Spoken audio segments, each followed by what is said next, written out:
What the hell was that out there? You're wrestling like garbage. Are you gonna help me at some point? Get him. Was garbage, what were you? You talking about help you? Have I not done everything but help you? That's all I've ever done. Did I not give you my Intercontinental title shot a couple weeks ago for you? Matter of fact, when you were king of the ring, I was on bended knee fluttering your damn cape. I did that for you. And what did you do with those opportunities, by the way? You fumbled the title shot and you fumbled the crown. Get him. There's a reason that E and I never let you call the shots, man. Because you're too reckless out there, man. You take too many unnecessary risks. Unnecessary risks out there. Shut up and let me talk for a second. Get him. Remember when you were too terrified to take any kind of risk, and that's exactly why you couldn't get a shot at the heavyweight championship until I came along. And I took those risks for you, Kof. I'm the reason you became champion. Get him. You're the reason that I became champion. Now, I was a Hall of Famer when you met me. That's why you asked me to be a part of this group, not the other way around. Don't you ever forget that. Get him. And you, of all people, shouldn't be talking about championships and titles, because last time I checked, you still haven't won a singles championship by yourself, now have you? Get him. Wood, do you know why you have never been a world champion like me and like E? It's because you have not been good enough. And that is not my fault. Get him. Good enough, huh? I was good enough to fight for you, wasn't I? I was good enough to take your beatings for you, wasn't I? I was good enough to believe in you, wasn't I? Just like they believed in you. And what did we do with that belief? We turned it into Kofi Mania and we handed it to you. And what did you do with that, Kof? You pissed it away on a silver platter in 6 seconds to Brock Lesnar. Get him.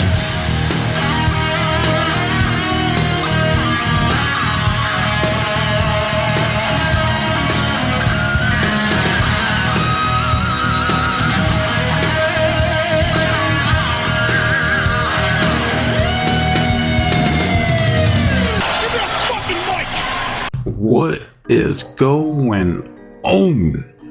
Welcome to No Chill Promos. How y'all doing?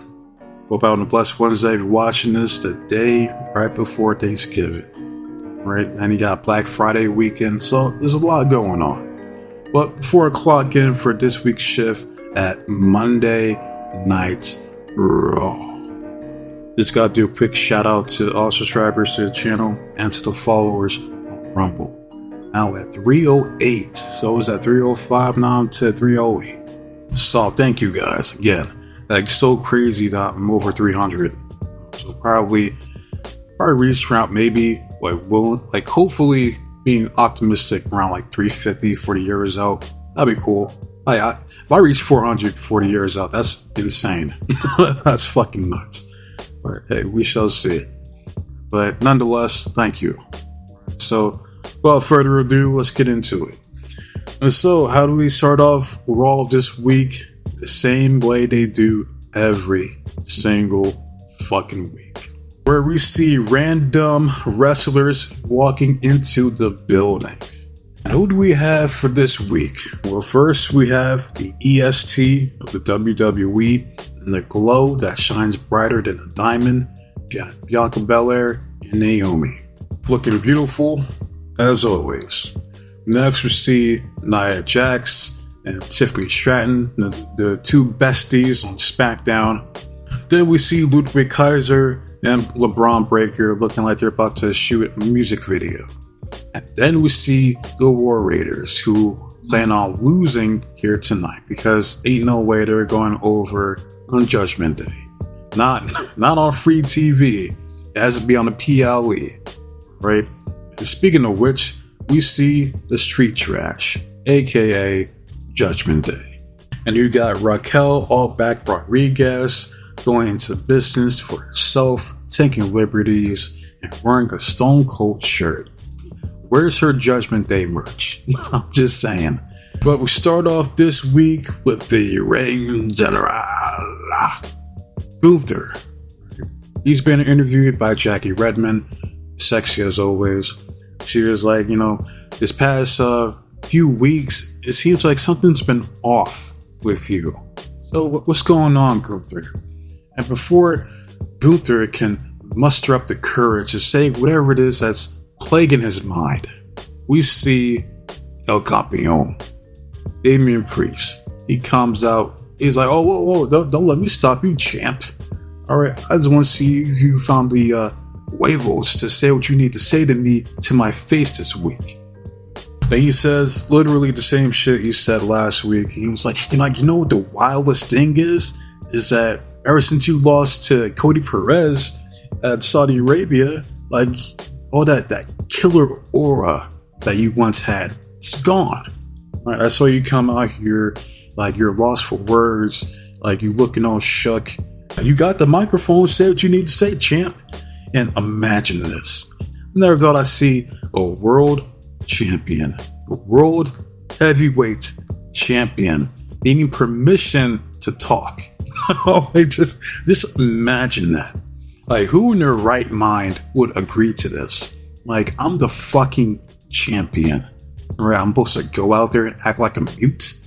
But just when you think Gunther was going to say something, he doesn't. Instead, he goes right upside Damian's head with the microphone. Now, they brawl outside to the ringside and not around the announce tables. Then we see Damian Priest. He powers his ass up for the Razor's Edge to the announce table. We see El Campeon posing with the belt, and that sends a signal that should immediately tell you that he's not going over. Right? Like, that would be crazy. Imagine that. You got Gunther looking like a bitch like the past 4 or 5, 6 weeks now, ever since he lost to in Mama Rhodes at Frown Jewel. All right, and then he comes out here getting bitched by Damian Priest, and then he loses the belt at Survivor Series or War Games, where the fuck they're calling it this year. I'm not watching it, but just imagine that. That would be hilarious. But of course that's not gonna happen. All right, I've been saying this shit fucking weeks ago. Gunther is going over, so this whole dumbass storyline doesn't even fucking matter. It's inconsequential because he ain't dropping his belt no time fucking soon. There's only 2 real scenarios that I see with this predictable ass creative that we have under Triple H when it comes to the ring general, right? So, first direction is he drops it at the Royal Rumble to either Punk or most likely Punk, I'd say, because they're gonna set up the feud between Punk and Rollins at WrestleMania 41. That's their end goal. So it's just a question of, is the belt gonna be on the line or not? Because technically they don't need the belt, but I wouldn't be surprised if they put the belt on Punk, right? And the second direction is he just carries it to fucking WrestleMania 41. And they have the match with Brock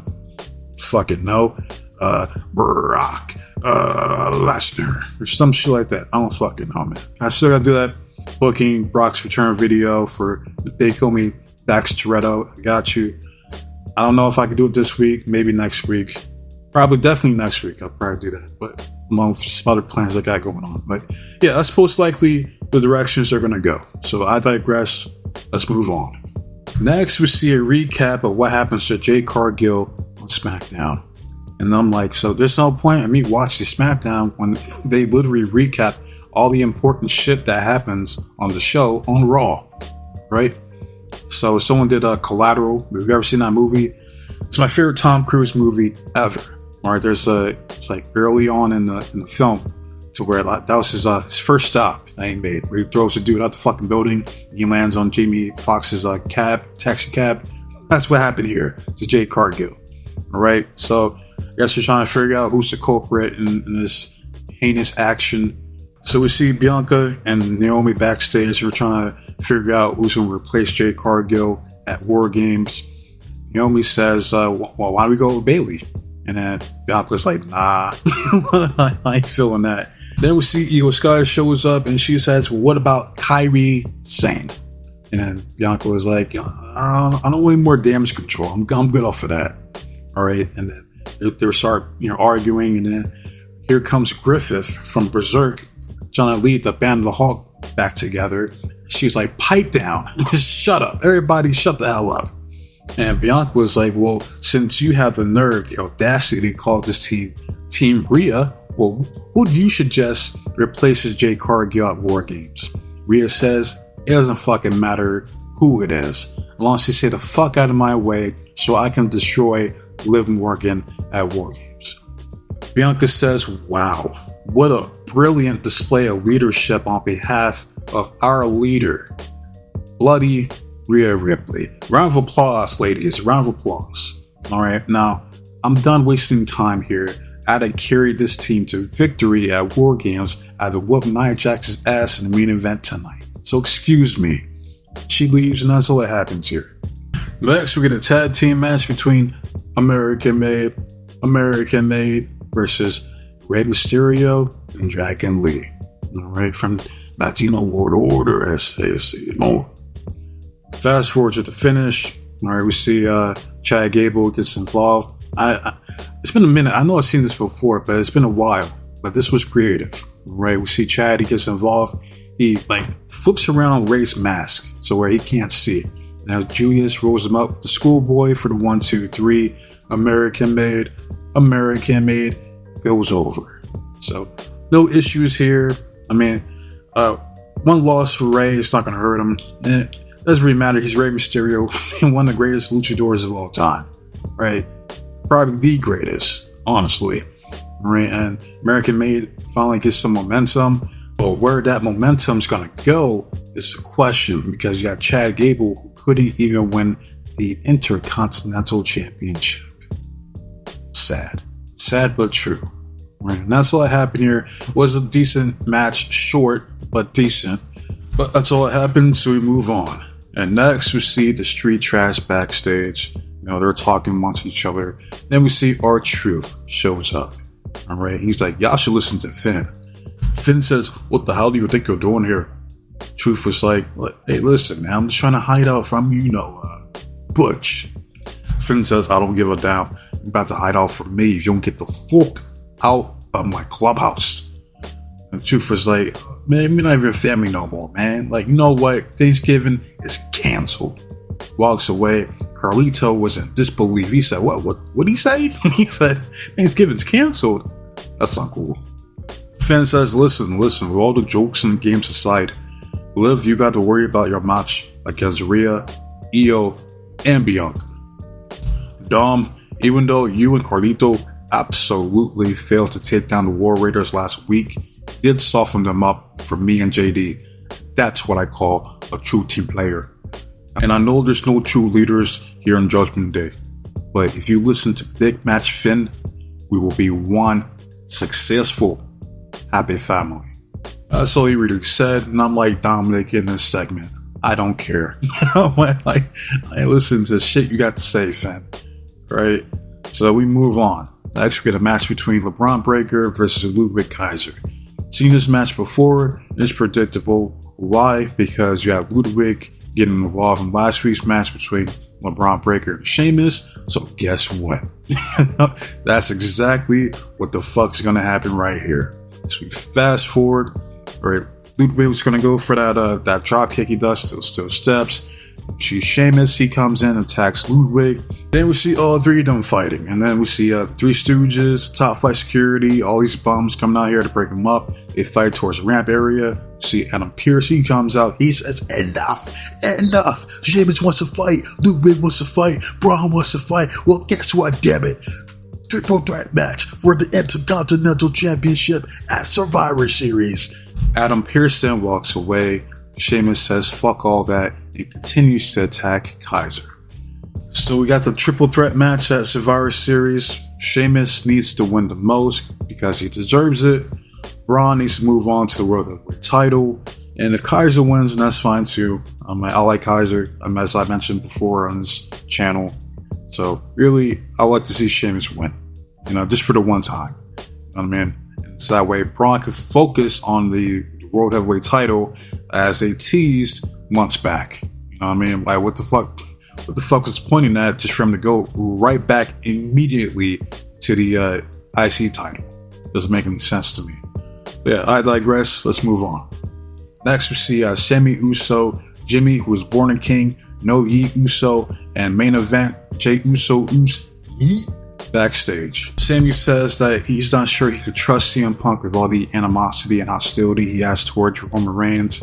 Jimmy was like, man, listen, the wise man said that he can trust him, and we got the wise man, we got our fifth guy at War Games, so we're gonna win this, Oos. So the only thing left that we gotta do is have Jay whoop Jacob's ass on SmackDown so we can get the advantage come Survivor Series. No Yeet. Jay says, hey, don't worry about that, Oos, I got this, alright? And listen up, Jacob, come SmackDown, I'm dog walk your ass. And that's it. Yeet. Like, there you go, man. This reminds me what Soko said from Arcade, that one of the greatest powers a person can have is the ability to forgive. Because apparently it doesn't take that much time for these J-Brons to forgive Roman, even though Roman completely treated them like dog shit for like almost 3 years. Well, what do I know, man? So I guess, hey, more power to them to be able to forgive Roman. Going right back to being subservient to him. And I heard that he didn't even apologize to any of them for his actions. Yeah, you can't make this shit up, man. I digress. Let's move on. Next, we have a tag team match for the Raw Tag Team titles. War Raiders versus the Street Trash, Finn Balor and JD McDonough. Alright, I'm just gonna fast forward to the finish because this shit was too predictable. Why is that? Because guess what?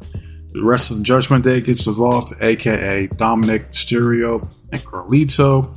We see Eric, he wipes him out, which creates a distraction for Finn to take advantage of, knocks Ivor off the rope. Now we see JD rolls up the Schoolboy for the 1, 2, 3. And still the Raw Tag Team Champions, Street Trash. Shocker. Who could have seen that coming? That's all that happened here, so we move on. Next, we go backstage with the New Day, because next week is the 10-year anniversary. It's your anniversary. So they're going to celebrate next week. You got Kofi thinking he's Goku, and then you got Xavier thinking he's Goku Black. I like the foreshadowing that they did here. But, they're just talking about, that they're going to go out there, they're going to whoop Alpha Academy's ass, and that the New Day still rocks. Alright, so we move on. Next, we see Vanessa Hudgens' fine ass ringside, which I didn't know she was like an actual wrestling fan like that. Imagine going to pay to go see just a random ass episode of Raw. So hey, more power to her. She enjoys this shit. Hey, good for her. Right? But we move on to the next match, and that's between New Day versus the Alpha Academy. Right?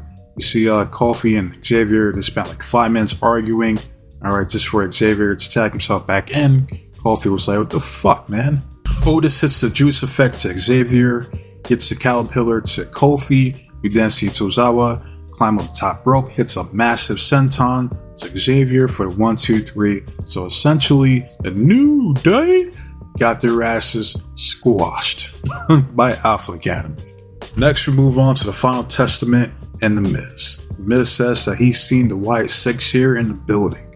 Cross says, but did they see you? Miz says no.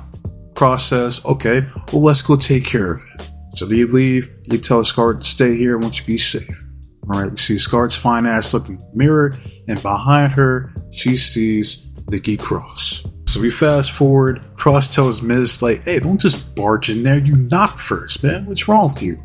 Alright, they go back. You see Scarlett, she's on the floor. She attacks Cross. Cross is like, hey, calm down. Who did this? She says Nikki. Nikki Cross did. And you see on the mirror, everyone has something to lose. Now, I don't remember who it was, but they mentioned a valid point on my Survivor Series video. They're like, well, instead of the random women's War Games match, how come we couldn't get Final Testament versus the White Six? Now, there's 3 reasons for this. First, because that makes too much sense. Second, because the women have to be involved. Third, is because they don't really care about the Final Testament or the White Six. Right? What was your reasons? So now we move on to an announcement from Adam Pearce as everybody predicted, there's now a Women's Intercontinental Championship. Right? And guess what is exactly the same design as the men's? The difference is that the women have white leather, the men have black. How creative. How original. I gotta do a video.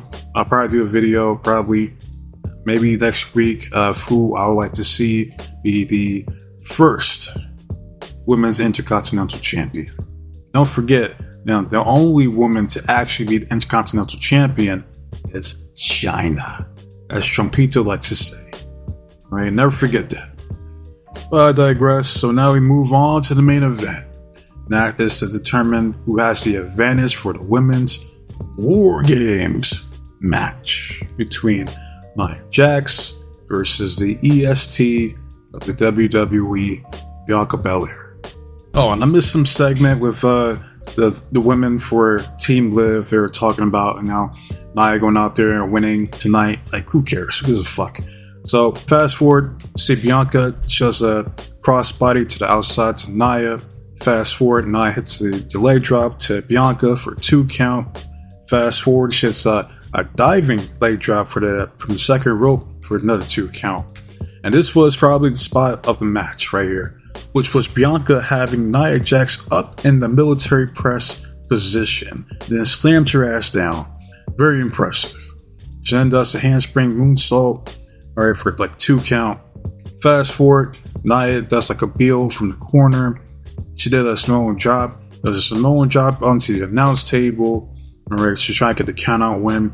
Fast forward, she then throws Bianca into steel steps. Fast forward, we see Triple B, Big Booty Bailey. She comes out, she trips up Nia Jax for Bianca. Bianca then hits a 450 splash onto Nia for the 1, 2, 3. So Team Rhea, Team Bianca, whoever the fuck's the leader, has the advantage come War Games. Right? And then Bailey is the 5th member. But does anybody really care? Let me know in the comment section. And I forgot to talk about this earlier, but the incredible promo between Kofi and Xavier. And I played the whole clip, or pretty much the whole entire audio for the intro, because it was that good. Right? Easily probably the best promo we've seen on the Triple H era so far, in my opinion. Right? Now, if we had more segments like these every fucking week, then you could start saying that Triple H is cooking. Alright? But 1 out of, what, like 6 fucking 8 months? It's unacceptable. Alright? So, yeah. But outside of that, fucking, that was this week's episode of Raw. I enjoyed the main event between Bianca and Nia, the promo between Kofi and Xavier. Outside of that, and the brawl and the match between Ludwig and LeBron Breaker. So there you go. 3 out of 10. Alright, so let me know how you guys felt about this week's Raw, if you care. Because more times than not, I get no reaction. I get nothing for these fucking reviews for Raw. Like, it's like people don't care. And I don't blame you. So, love it, hate it, comment, subscribe to the channel. It's all the same to me. I just want to see the engagement and the feedback from you guys. Especially for these fucking Raw episodes, man. Because I can't stand it. Next video will be the AEW Dynamite review on Thanksgiving Eve. Right? So look forward to that. I'm not. Part of me doesn't want to watch it. I just kind of want to skip this week, but we'll see, man. I don't know. But yeah, wasting enough of your guys' time. So that said, be safe, be blessed, take care of yourself, protect you and your loved ones. And most importantly, trust in God. I'm out of here. Till next time, adios.